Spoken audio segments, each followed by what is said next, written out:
नमस्कार, न्यूज 18 राजस्थान पर आप सभी का स्वागत है। मैं हूं आपके साथ हेमंत कुमार। चलिए खबरों की शुरुआत करेंगे इस वक्त की बड़ी खबर के साथ। जोधपुर झंडा विवाद को लेकर बड़ी अपडेट सामने आ रही है। तनाव को देखते हुए पुलिस ने कई इलाकों में कर्फ्यू लगा दिया है। आज दोपहर 1 बजे से बुधवार रात 12 बजे तक कर्फ्यू का ऐलान किया गया है। उदय मंदिर, सदर कोतवाली, सदर बाजार, नागौरी गेट इलाके में कर्फ्यू लगाया गया है। साथ ही खांडा फलसा, प्रतापनगर, देवनगर, सूरसागर, सरदारपुरा में भी कर्फ्यू रहेगा। स्थिति को देखते हुए कर्फ्यू की अवधि बढ़ाई भी जा सकती है। ये बड़ी अपडेट है जोधपुर विवाद मामले को लेकर के। जोधपुर में झंडा विवाद को लेकर के कल देर रात को विवाद गहरा गया था और उसके बाद से ही लगातार स्थिति तनावपूर्ण बनी हुई थी। इस पूरे मामले को लेकर के मुख्यमंत्री अशोक गहलोत खुद एक्शन में नजर आ रहे हैं। आज कुछ ही देर पहले सीएमओ में मुख्यमंत्री ने हाई लेवल बैठक की और इसके बाद बड़ी जानकारी आ रही है कि कई इलाकों में कर्फ्यू का ऐलान किया गया है। आज दोपहर 1 बजे से बुधवार रात को 12 बजे तक कर्फ्यू लागू रहेगा। उदय मंदिर, सदर कोतवाली, सदर बाजार, नागौरी गेट इलाके में कर्फ्यू है और साथ ही खांडा फलसा, प्रतापनगर, देवनगर, सूरसागर, सरदारपुरा के इलाके में भी कर्फ्यू का ऐलान पुलिस प्रशासन की ओर से किया गया है। स्थिति को देखते हुए कर्फ्यू की अवधि बढ़ाई जा सकती है। सभी लोगों से शांति की अपील की गई है। खुद मुख्यमंत्री अशोक गहलोत ने भी शांति की मार्मिक अपील की। वहीं पुलिस प्रशासन की तरफ से लोगों से अफवाहें फैलाने और किसी भी तरह की अफवाहों की हिस्सेदारी निभाने को लेकर के सतर्कता बरती जा रही है। लोगों को खासतौर पर सख्त निर्देश दिया गया है कि किसी भी तरह की अफवाहों का हिस्सा नहीं बने, ना अफवाहें फैलाएं। और इसी बीच बड़ी अपडेट हम एक बार फिर से आपको बता दें, झंडा लगाने को लेकर के दरअसल जोधपुर में विवाद हुआ और इसके बाद 3 तस्वीरें आपकी टीवी स्क्रीन पर। अभी जो बड़ी जानकारी मिल रही है उसके मुताबिक जोधपुर के झंडा विवाद में तनाव को देखते हुए पुलिस ने कई इलाकों में एहतियातन कर्फ्यू का ऐलान किया है। आज दोपहर को 1 बजे से बुधवार रात 12 बजे तक कर्फ्यू लागू रहेगा, जिसमें उदय मंदिर, सदर कोतवाली, सदर बाजार, नागौरी गेट इलाके में कर्फ्यू होगा। खांडा फलसा, प्रतापनगर, देवनगर, सूरसागर और सरदारपुरा में भी कर्फ्यू रहेगा। स्थिति को देखते हुए कर्फ्यू की अवधि बढ़ाई जा सकती है। ज्यादा जानकारी के साथ सहयोगी चंद्रशेखर जोधपुर से हमारे साथ जुड़ चुके हैं। चंद्रशेखर, क्या कुछ अपडेट है इस पूरे मामले को लेकर के? देखिए, झंडे को लगाने के विवाद को लेकर लगातार जो उपद्रव फैला था वो लगातार बढ़ता जा रहा है। ये उपद्रव लगातार शहर के अलग अलग क्षेत्रों में जैसे जैसे बढ़ता जा रहा है। स्थिति जो है पुलिस के हाथों से बाहर निकलती दिखाई दे रही है। तो ऐसे में जो है कर्फ्यू लगाने की जो घोषणा की गई, ये आज 1 बजे से कल रात 12 बजे तक कर्फ्यू रहेगा। गौरतलब है कि जोधपुर शहर में इस उपद्रव के दौरान हाथों में नंगी तलवारें लिए कई युवक दिखाई दिए हैं और ऐसा भी मामला सामने आया जिसमें एक युवक को राह चलते कुछ उन्मादी भीड़ ने गले में चाकू मार दिया, जिसके चलते वो गंभीर घायल हुआ। उसका मुफ्रादात मातृ अस्पताल में इलाज चल रहा है। फिलहाल स्थिति जो है तनावपूर्ण है। इसके चलते जो कर्फ्यू लगाने का, जोधपुर में कर्फ्यू लगाने का निर्णय लिया गया और जो है कर्फ्यू घोषित किया गया है। जी हेमंत। बिल्कुल, लेकिन इस दौरान क्या कुछ एहतियात बरतने की सलाह पुलिस प्रशासन की ओर से दी गई है? और अभी अगर वर्तमान मौजूदा स्थिति की बात करें, किस तरह के हालात जमीन पर देखने को मिल रहे हैं? देखिए, अगर बात करें तो जिस तरह से लगातार जो आपसी दुश्मनी का दौर चल रहा है, इस दौरान जो जिला प्रशासन, जिला कलेक्टर हिमांशु गुप्ता,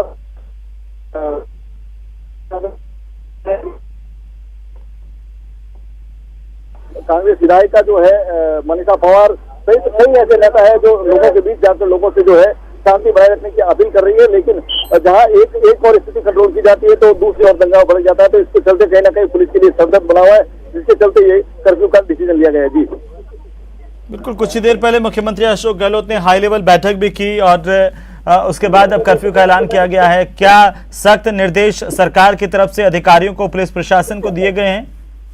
जी निश्चित तौर पर बात करें तो मुख्यमंत्री अशोक गहलोत ने जो है आज एक हाई लेवल मीटिंग ली थी और हर पल की खबर जो है वो अपडेट ले रहे हैं। जो अन्य प्रोग्राम उनके जन्मदिन से संबंधित थे वो सारी मीटिंग उन्होंने कैंसिल की है। सभी बधाई देने वालों को भी उन्होंने निवेदन किया है कि कोई बधाई देने न आए, प्रेषित कर दे, सिर्फ संदेश प्रेषित कर दे।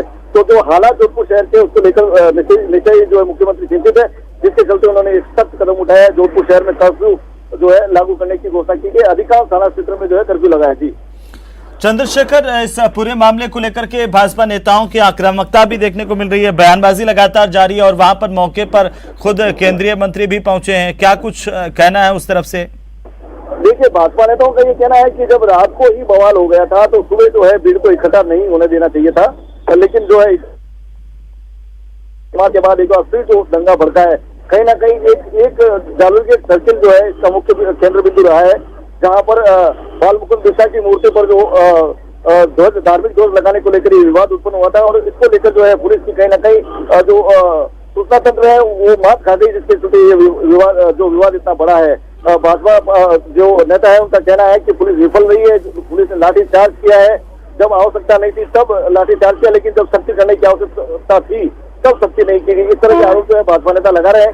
फिलहाल जो सबसे बड़ा अपडेट ये है कि पूर्व में जो आज हनुमान चालीसा पढ़ने को लेकर जो जालौरी गेट पर उन्होंने परमिशन ले रखी है, संभवतः शाम के समय हनुमान चालीसा का पाठ भी जो है जालौरी गेट पर जो है किया जा सकता है, लेकिन अब देखने वाली बात है कि कर्फ्यू लग गया है तो जो स्वतः ये जो है परमिशन निरस्त हो जाती है, तो अब ऐसे में क्या रहने वाला है। फिलहाल जोधपुर की स्थिति जो है कंट्रोल में बताई जा रही है, लेकिन जो जिस एक और कंट्रोल होता है तो दूसरी ओर जो है कहीं ना कहीं तनाव उत्पन्न हो जाता है, जिसके चलते पुलिस के लिए बड़ी मुसीबत बनती ये नजर आ रही है स्थिति। लेकिन चंद्रशेखर, कर्फ्यू के इलाकों की बात करें तो कौन कौन से ऐसे इलाके जहां पर कर्फ्यू का ऐलान किया गया, और अगर इन इलाकों को छोड़ दें तो बाकी इलाकों में क्या लोगों की आवाजाही जो है वो रहेगी? जिन क्षेत्रों में कर्फ्यू नहीं लगा है वहां पे जो आवागमन सुचारू है।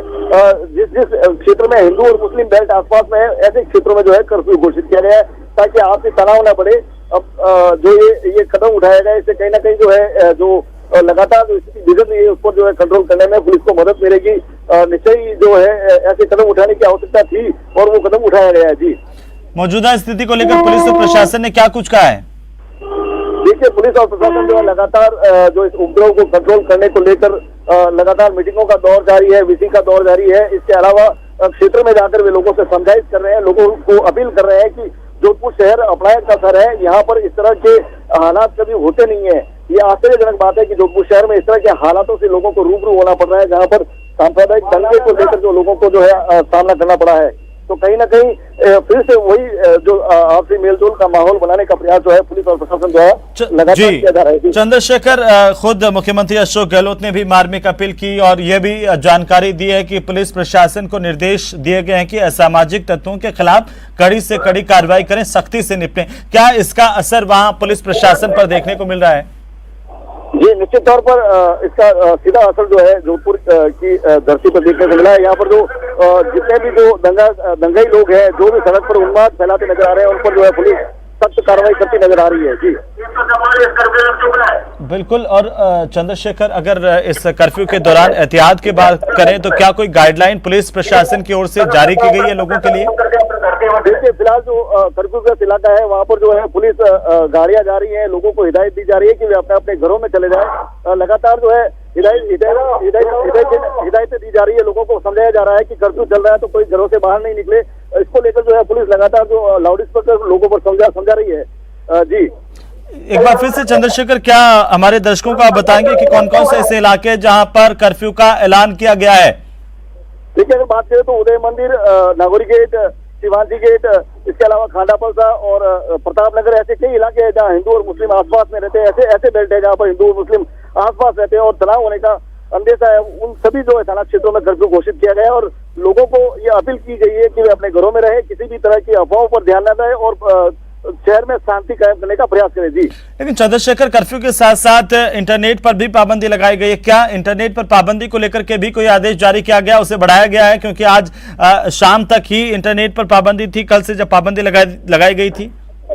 देखिए, शाम तक इंटरनेट पर पाबंदी है। इसके अलावा संभवतः शाम को जो है अवधि बढ़ा दी जाएगी, क्योंकि फिलहाल शहर के हालात ठीक नहीं है। ऐसे में कर्फ्यू घोषित किया गया और कर्फ्यू के दौरान जो है इंटरनेट सेवाएं भी बंद रहने के पूरे आसार है और शाम तक जो है इसका संशोधित आदेश आ जाने की संभावना जताई जा रही है कि कल रात तक जो है इंटरनेट बंद रहने की संभावना जताई जा रही है। जी, चलिए, बहुत शुक्रिया चंद्रशेखर, तमाम जानकारी के लिए। लगातार अपडेट हम आपसे लेते रहेंगे। तो बहरहाल दर्शकों को बता दें, बड़ी जानकारी है इस वक्त की। जोधपुर में कई इलाकों में कर्फ्यू का ऐलान किया गया पुलिस प्रशासन की ओर से और लगातार तनाव को देखते हुए कई इलाकों में कर्फ्यू लगा दिया गया। आज दोपहर 1 बजे से बुधवार रात 12 बजे तक कर्फ्यू रहेगा, जिसमें उदय मंदिर, सदर कोतवाली, सदर बाजार, नागौरी गेट के इलाके शामिल हैं। साथ ही खांडा फलसा, प्रतापनगर, देवनगर, सूरसागर और सरदारपुरा के इलाके भी शामिल हैं।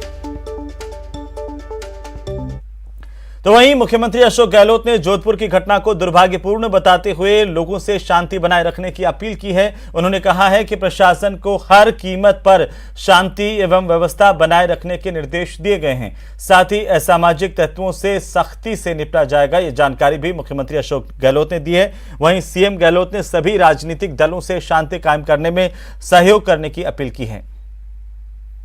जोधपुर में जो तनाव पैदा हुआ है कल देर रात से, वो बहुत ही दुर्भाग्यपूर्ण है और मैं समझता हूँ कि हमारी राजस्थान की और मारवाड़ की परंपरा रही है।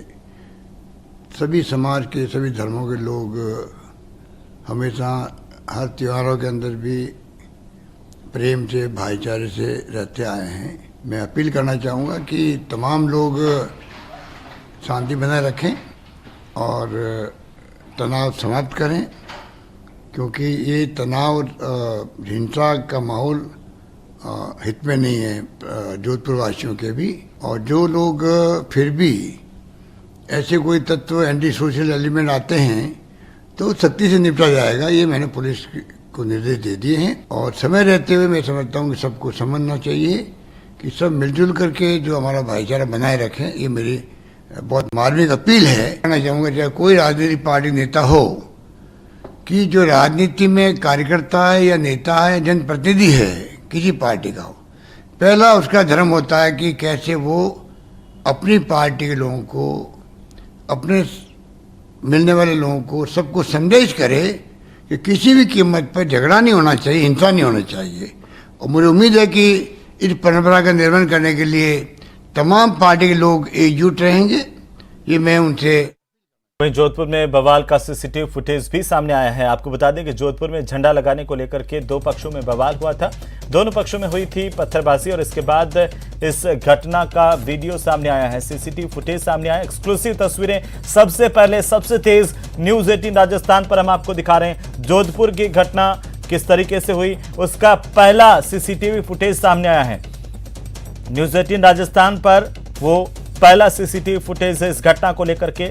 जोधपुर में झंडा लगाने को लेकर के कल देर रात को विवाद हुआ था। दो पक्षों में आपस में पत्थरबाजी हुई थी और उसके बाद तनाव के हालात। बहरहाल आपकी टीवी स्क्रीन पर एक्सक्लूसिव तस्वीरें हैं। ये वो सीसीटीवी फुटेज है जो इस घटना का पहला सीसीटीवी फुटेज है। किस तरीके से ये विवाद पैदा हुआ और उसके बाद देखते ही देखते तनाव में तब्दील हो गया। दो पक्षों के बीच में पत्थरबाजी हुई, जमकर पत्थर बरसे और इसके बाद अब कर्फ्यू का ऐलान कई इलाकों में जोधपुर में किया गया है। वहीं ये एक्सक्लूसिव तस्वीरें, सीसीटीवी फुटेज न्यूज 18 राजस्थान पर सबसे पहली तस्वीर है इस घटना के दौरान की, जब ये विवाद शुरू हुआ और उसके बाद हिंसा में तब्दील हो गया। जोधपुर में झंडा लगाने को लेकर के दरअसल विवाद पैदा हुआ और उसके बाद देखते ही देखते कासूनी और फिर तनाव पैदा हो गया, हिंसा में तब्दील हो गया। दो पक्ष आपस में एक दूसरे पर पत्थर बरसाते हुए नजर आए। पुलिस ने लाठीचार्ज किया, वहां से भीड़ को खदेड़ा और कई इलाकों में तनाव को देखते हुए अब जोधपुर के कई इलाकों में कर्फ्यू लगा दिया गया है। तो आपको बता दें कि ये वो तस्वीरें हैं जो पहली तस्वीरें न्यूज 18 राजस्थान पर सबसे पहले, सिर्फ न्यूज 18 राजस्थान पर ये तस्वीरें हम आपको दिखा रहे हैं। आप देख सकते हैं एक्सक्लूसिव तस्वीरें जो सीसीटीवी फुटेज सामने आए हैं इस घटना को लेकर के।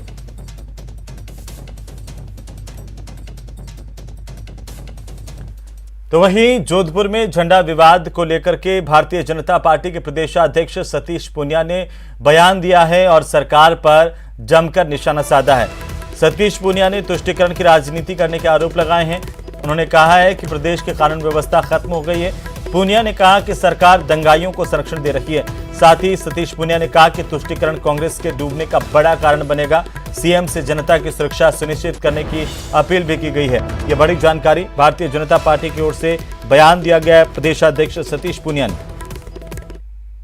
राजस्थान में कानून व्यवस्था ये चुनौती बनी हुई है। शांति प्रिय प्रदेश राजस्थान जिसकी मिसाल देश में दी जाती थी, आज कांग्रेस पार्टी के अशोक गहलोत की सरपरस्ती में, उनके नेतृत्व में जिस तरीके से तुष्टीकरण की राजनीति के बाद इस प्रदेश में अशांति और जिस तरीके की कानून व्यवस्था भंग हुई है, वो प्रदेश के लिए चुनौतीपूर्ण भी और चिंताजनक भी है। कल की जिस तरीके की ईद से पूर्व संध्या पर जोधपुर में बिस्सा जी की प्रतिमा पर भगवा ध्वज को उतारकर वहां जिस तरीके से इस्लाम का ध्वज लगाया गया, जिस तरीके से वहां पर तोड़फोड़ की गई, हिंसा की गई, और केवल वही नहीं, आज फिर से गाड़ियों में तोड़फोड़ की गई, अराजकता फैलाने की कोशिश हुई। ये एक बानगी है, नमूना है। करौली की घटना से ये साबित हो जाता है कि इस तरीके की घटनाओं को सरकार के संरक्षण में किया जाता है। प्रश्न ये उठता है कि इस तरीके की घटनाएं कांग्रेस की सरकार आती है तभी क्यों होती हैं? इसका मतलब उनको संरक्षण मिलता है, और ये संरक्षण इसलिए मिलता है कि एक तरफ वो पीएफआई को कोटा में जुलूस की परमिशन देते हैं, दूसरी तरफ रामनवमी और हिंदू नववर्ष पर प्रतिबंध लगाते हैं। 17 जिलों में 144 लगती है, 107-16 की कार्रवाई लाखों लोगों पर होती है। कांग्रेस पार्टी के इस तुष्टीकरण के कारण इस प्रदेश के अराजक तत्वों ने एक तरीके से प्रदेश को गिरफ्त में लिया है। समय रहते नहीं चेते तो प्रदेश के लिए चिंताजनक बात है। क्या इस तरीके से एक के बाद एक की घटनाएं बहुसंख्यकों के मानवाधिकारों पर चोट नहीं है? मुझे लगता है कि कांग्रेस को, क्योंकि वैसे तो वो समाप्ति की ओर है, और लगता है कि इस तरीके के कर्मों से ये तुष्टीकरण कांग्रेस को डूबने का बड़ा कारण बनेगा। और इसलिए मैं सीधे सीधे कहना चाहता हूं कि प्रदेश की शांति के लिए, सद्भाव के लिए, प्रदेश के आम लोगों की जन सुरक्षा के लिए कम से कम अपने वोट बैंक की राजनीति को गुड बाय करिए, वोट बैंक की राजनीति को छोड़िए, प्रदेश की सोचिए, अपनी कुर्सी की बजाय जन सुरक्षा की फिक्र करिए। तो वहीं जोधपुर झंडा विवाद पर बीजेपी ने प्रदेश सरकार को घेरा और प्रदेश की कानून व्यवस्था पर सवाल खड़े किए हैं। सरकार की जो नीतियां हैं लगातार चली आ रही है, हम काफ़ी समय से देख रहे हैं, ऑब्जर्व भी कर रहे हैं। कांग्रेस की सरकार जो गहलोत साहब के नेतृत्व में राजस्थान में चल रही है, वो तुष्टीकरण की नीति पे चल रही है। एक समुदाय विशेष के प्रति उनके भाव बहुत नरम रहते हैं और एक समुदाय विशेष के प्रति उनके भाव बहुत गर्म रहते हैं। जो तुष्टीकरण की नीति है, उसके कारण ही कानून व्यवस्था बिगड़ती है। जब कोई आदमी किसी राज्य का मुख्यमंत्री हो जाता है तो उनको समान दृष्टि से देखना चाहिए। तुष्टीकरण की ये जो राजनीति है, जिसमें भड़काने का काम राजस्थान की सरकार कर रही है, पूरे राजस्थान को मानो तालिबान जैसा बना दिया। ये तुष्टीकरण की राजनीति ही है जिसके कारण ऐसे लोगों की हिम्मत बन जाती है। आप सोचिए कि जालोरी गेट पर जो मूर्ति है वहां पे बाल मुकुंद जी की, उसके ऊपर जो झंडा था उसे हटाकर एक विशेष समुदाय ने एक दूसरा झंडा लगा दिया। ये करने की क्या जरूरत है वहां पर? और उसके बाद पत्थरबाजी हुई। तो ये जो माहौल बिगाड़ने के लिए जो राजस्थान सरकार जो एक तरह से समर्थन दे रही है, ये राजस्थान को बर्बाद कर रहा है। तो वहीं अलवर में सटोरियों पर शिकंजा कसा गया। आईपीएल पर सट्टा लगाते हुए 3 सटोरियों को पुलिस ने गिरफ्तार किया है। 1.5 करोड़ से ज्यादा का लेन देन का हिसाब भी बरामद किया गया है। 2.5 लाख रुपए नकद, 16 मोबाइल फोन जब्त किए गए हैं। बड़ी खबर इस वक्त की, 2 लैपटॉप और एक एलईडी भी बरामद किया गया है। शिवाजी पार्क थाना इलाके से गिरफ्तारी हुई है। तस्वीरें आपकी टीवी स्क्रीन पर। अलवर में सटोरियों पर शिकंजे की बड़ी कार्रवाई है पुलिस की। शिवाजी पार्क थाना इलाके से कई सटोरियों को गिरफ्तार किया गया। आईपीएल पर सट्टा लगाते हुए 3 सटोरिये गिरफ्तार हुए हैं। इनके कब्जे से 2.5 लाख रुपए नकद बरामद किए गए हैं। 16 मोबाइल फोन की जब्ती की गई है। 2 लैपटॉप और एक एलईडी भी बरामद किया गया है। साथ ही करोड़ों के लेन देन की पर्चियां भी और हिसाब किताब भी वहां पर मिला है। 1.5 करोड़ से ज्यादा का लेन देन का हिसाब पुलिस ने बरामद किया है। चलिए आगे बढ़ेंगे। राजधानी जयपुर में सोमवार की रात को एक कारोबारी के घर में घरेलू नौकरों की ओर से लोगों को बंधक बनाकर के लूटपाट की गई। जानकारी के मुताबिक रात करीब 9 बजे से 5 बजे तक 7 बदमाश द्रोण कॉलोनी में रहने वाले मैथिली शरण के घर में घुसे। फिर ग्राउंड फ्लोर पर मौजूद मैथिली शरण और उनके बेटे मोहित को बंधक बनाकर के मारपीट की। इसके बाद 3 बदमाश मकान की पहली मंजिल पर पहुंचे। वहां पर मैथिली शरण की पत्नी और बेटे को बंधक बनाकर के मारपीट की और इसके बाद घर में रखी ज्वेलरी और नकदी लूट करके कारोबारी की कार से ही भाग गए। इन 5 नौकरों को 24 मार्च को ही घरेलू कामकाज के लिए रखा गया था, जिनका वेरिफिकेशन नहीं करवाया गया था। इस हमले में परिवार के लोगों की चोटें आई हैं और इसी बीच लूटी गई कार को पुलिस ने अजमेर रोड के 200 फीट बाईपास से बरामद कर लिया है।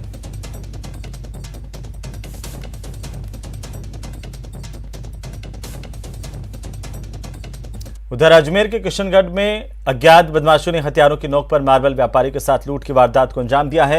ये वारदात किशनगढ़ के हरमाड़ा रोड प्रकाश मार्बल के गोदाम की है, जहां पर सोमवार की रात अपनी दुकान बंद करने के लिए जा रहे व्यापारी कपिल बाफना और उसके साथी के साथ 4 नकाबपोश युवकों ने वारदात को अंजाम दिया। 4 बदमाशों में से 3 हाथों में पिस्टल, तलवार, चाकू लेकर के दुकान में घुसे और दोनों व्यापारियों को डरा धमकाकर करीब 20,000 रुपए की नकदी और दोनों के मोबाइल लूट करके फरार हो गए। इस घटना के बाद क्षेत्र में हड़कंप मच गया। आरोपियों ने वारदात के बाद दुकान का शटर बाहर से बंद कर दिया था और फरार हो गए। पुलिस ने पीड़ित की शिकायत पर अज्ञात बदमाशों के खिलाफ मुकदमा दर्ज कर उनकी तलाश शुरू कर दी है। मैं यहाँ पे बैठा था, मेरा एक फ्रेंड था, वो यहाँ पे बैठा था। दोनों आए, 3 जने अंदर आए। एक के हाथ में तलवार थी, एक के हाथ में रिवॉल्वर था, एक के हाथ में चाकू था। तीनों ने कहा पैसे निकालो फटाफट। ये थैला था साहब, ये थैले उसको इन्होंने यूं बिखेर दिया, पैसा नहीं मिला। वो हमारी तलाश लेना है, मैंने पैसे लिया, मैं मुनीम आदमी हूँ, यही पैसे है मेरे पास। फिर वो पैसा और अब लेके पर्स निकाल के उसमें से पैसे लेके हमारा शटर डाउन करा और भाग गए। कितने लोग थे? 3 जने थे, एक बाहर था। उधर सीकर में हनी ट्रैप का एक बड़ा मामला सामने आया है। आपको बता दें कि यहाँ के खाटू श्याम जी में स्थानीय पुलिस ने कार्रवाई की और हनी ट्रैप के मामले में 3 महिलाओं को गिरफ्तार किया है। ये तीनों महिलाएं अब तक कई लोगों को हनी ट्रैप में फंसाकर ठगी का शिकार बना चुकी है। बताया जा रहा है कि इस गिरोह की सरगना एक बुजुर्ग महिला है जो बावरिया गिरोह की सदस्य है। पुलिस के मुताबिक उन्हें खबर मिली थी कि राम सिंह नाम के व्यक्ति को झूठे केस में फंसाने की धमकी देकर रुपए ऐंठे जा रहे हैं और इसी सूचना पर पुलिस ने तीनों को गिरफ्तार किया है।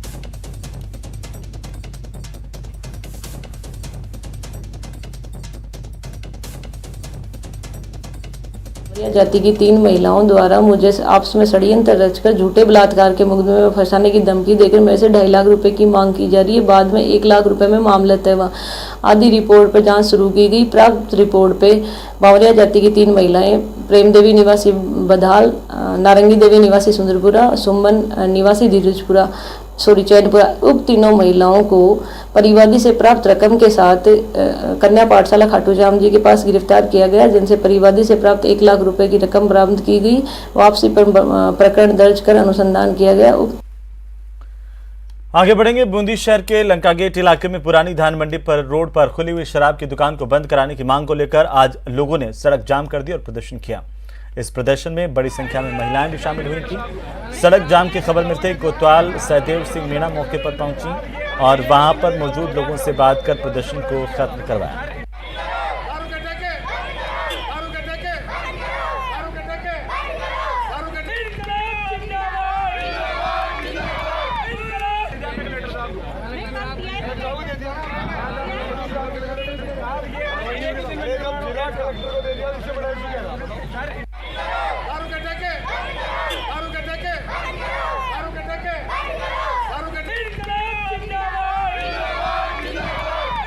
वहीं दौसा में आप जब चाहें तब शराब पी सकते हैं। प्रदेश सरकार में आबकारी मंत्री प्रसाद लाल मीणा भी दौसा जिले के लालसोट से ही विधायक हैं और इसके बावजूद भी दौसा में आबकारी विभाग निष्क्रिय नजर आ रहा है और शराब की दुकानों को किसी भी समय खोलने के लिए मौन स्वीकृति भी देता नजर आ रहा है। देखिए रेलवे स्टेशन ओवरब्रिज के नीचे शराब की दुकान की तस्वीर है जो हम आपको दिखा रहे हैं, जहां पर सुबह 9 बजे इस शराब की दुकान खुली हुई है, जबकि नियम 10 बजे से शराब की दुकान खोलने का है और लोग शराब की दुकान के अंदर ही जाकर के सुबह सुबह शराब पी रहे हैं। जबकि सरकार ने शराब की दुकानों के खुलने का समय सुबह 10 बजे से रात के 8 बजे तक तय कर रखा है। इसके बावजूद देर रात तक दुकानों का संचालन किया जाता है। वहीं सुबह 7 बजे ही ये दुकानें खुल जाती हैं और इसके बावजूद कोई कार्रवाई नहीं होती। हमारे संवाददाता आशीष शर्मा ने कुछ ऐसी ही दुकानों का जायजा लिया और दिखाने की कोशिश की है कि कैसे आबकारी विभाग के नियमों की शराब कारोबारी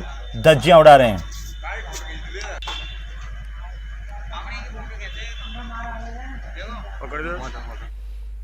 और इसी बीच बड़ी खबर हम आपको बता दें, जोधपुर जाएगा एक सरकार का डेलीगेशन। मुख्यमंत्री अशोक गहलोत ने हेलीकॉप्टर से रवाना होने के निर्देश दिए हैं। गृह राज्य मंत्री राजेंद्र यादव, जोधपुर के प्रभारी मंत्री सुभाष गर्ग इस डेलीगेशन में शामिल है। एसीएस सोम, Abhay Kumar, ADG law and order भी जोधपुर जाएंगे। जोधपुर की घटना पर इस वक्त की सबसे बड़ी अपडेट हम आपको बता दें, आज ही जयपुर से जोधपुर सरकारी डेलीगेशन रवाना होगा। मुख्यमंत्री अशोक गहलोत ने हेलीकॉप्टर से जाने के निर्देश दिए हैं। गृह राज्य मंत्री राजेंद्र यादव इस डेलीगेशन में जाएंगे। जोधपुर के प्रभारी मंत्री डॉक्टर सुभाष गर्ग जाएंगे और साथ ही साथ एसीएस होम अभय कुमार भी मौजूद होंगे। एडीजी लॉ एंड ऑर्डर हवा सिंह घुमरिया भी हेलीकॉप्टर के जरिए इस डेलीगेशन में जाने वालों में शामिल हैं। तो ये डेलीगेशन वहां पर जाएगा और तत्काल वहां की व्यवस्थाओं को देखेगा। जिस तरीके से लगातार तनाव की स्थितियां पैदा हुई उसे लेकर के सरकार गंभीर नजर आ रही है। खुद मुख्यमंत्री अशोक गहलोत मॉनिटरिंग कर रहे हैं, पल पल की अपडेट अधिकारियों से ले रहे हैं और सीएम अशोक गहलोत लगातार ये निर्देश भी दे रहे हैं कि किसी भी तरह के असामाजिक तत्वों को बख्शा नहीं जाएगा।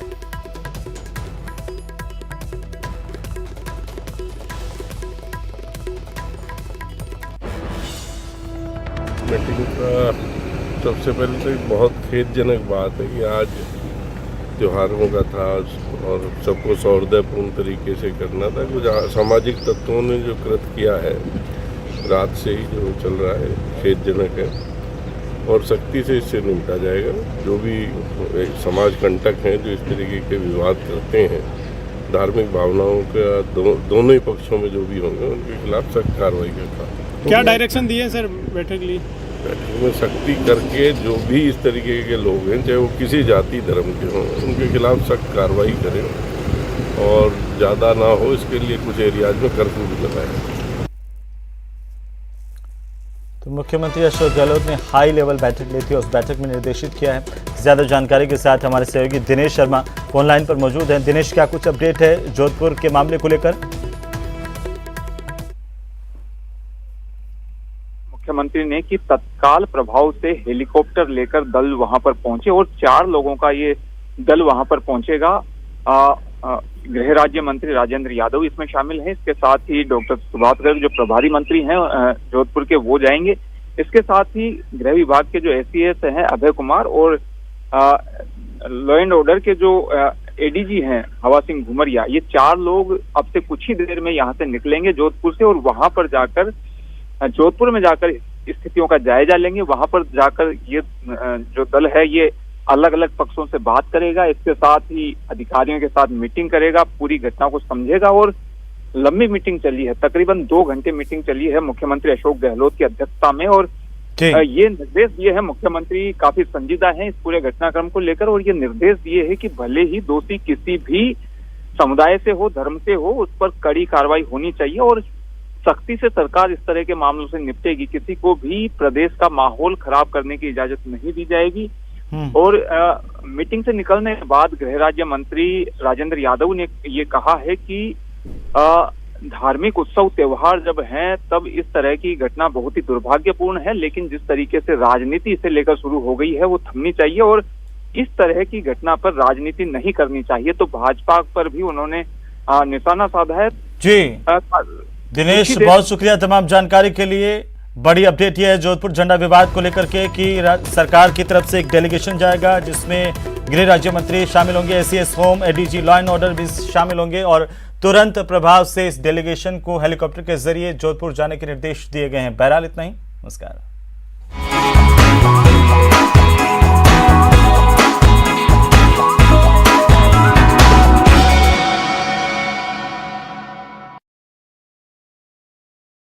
का भी हाल बांदीकुई के अनमोल